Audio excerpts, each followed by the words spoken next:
Hello, I'm BrigantiaBlackbird of BlackbirdsBrew. Happy Friday and welcome to Storyteller's Corner. This is our last week discussing Avatar: The Last Airbender, and I thought to conclude our month-long exploration is we'll talk a little bit about the ending of the series, what got right and what got weird. So there are few stories that have as much internal cohesion as Avatar: The Last Airbender, and its final episodes are considered by many to be the gold standard of storytelling, and in many respects I completely agree. But there are a few oddities, so in the video we're going to talk a little bit about that. But before I begin, no, I am not attacking anyone's beloved childhood show, nor should any of the criticisms I make be taken as a reason to not watch this series or to enjoy this story or just to be put off by it. That isn't the purpose. This is about analysis and understanding why some things worked and why some things didn't. Not only is this a lesson about how to tell a story more effectively, it is also a way of detecting if something went sideways in the creative process behind closed doors that led to a kind of a weird result. And lastly, how someone reacts to the last episodes of the show can be quite revealing of their own personalities and worldview. That's because the story is speaking truth about human nature, and how we relate to it reveals the reality of our own nature. This is a hallmark of outstanding storytelling. So, that being said, let's dive into this. The final 4 episodes of the series are really one big episode just broken down into 4 different components. It's the last days of the war, and it's the final build-up to 2 major confrontations. The showdown between Zuko and Azula for control of the Fire Nation, and the battle between Aang and the Fire Lord to determine the fate of the world. What really works about this structure is that it allowed enough time for the major events in this to take place and for the character development to get people in the places they needed to be and in the mindset they needed to be to make those events happen. By this point, we know that Azula, Zuko's sister, has endured the betrayal of her 2 closest friends and allies, and then she also is put to one side by her father instead of being at his side in the final battle. Azula is coming unraveled, and even though she's being given the rule of the Fire Nation, the title Fire Lord doesn't mean as much when her father intends to become the Phoenix King and just rule over the entire earth. The wind has been taken out of her sails. No relationship in her life has proven to be stable.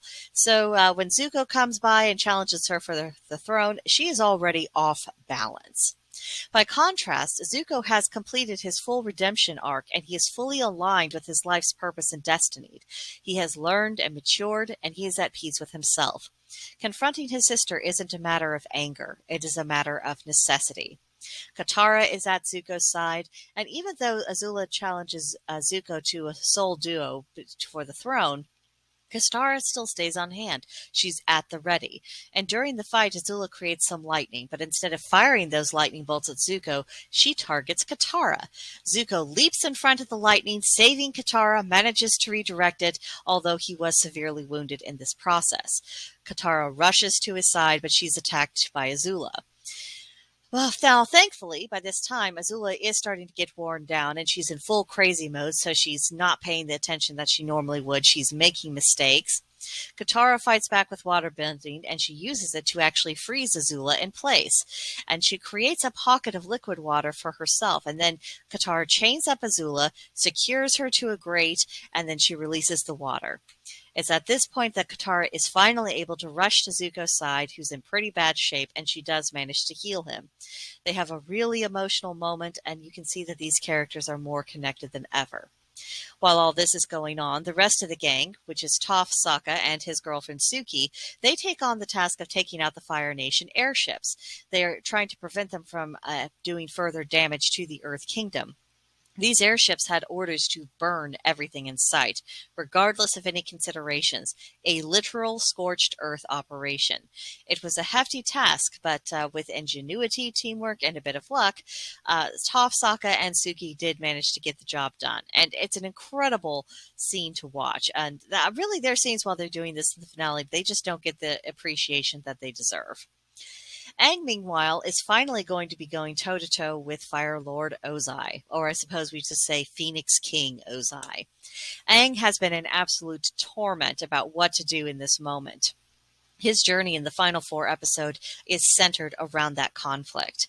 Because in his heart of hearts, Aang really is a pacifist. And at this point in the story, he's probably turned just about 13-ish. And despite Aang getting experience with bending water, earth, and fire, he still thinks like an airbender. And when he's making important decisions, he's only taking air nomad philosophy into consideration. He is rejecting wisdom from other sources, and he won't even consider the counsel he's getting from the rest of the gang. Or, if we're being honest, even from his past lives, because he can meditate and access those past lives. And they were pretty much all telling him to bite the bullet and saying, actually, it was a previous air nomad avatar who said, "This isn't about you. This is about the world." And he just wasn't having it. He was not hearing it. And also keep in mind that as he's going through these deliberations, at this point, Aang knows that Ozai's intention is to completely wipe out the Earth Kingdom, just as his grandfather had wiped out the air nomads 100 years before. This is literal genocide, and the fate of what was probably the most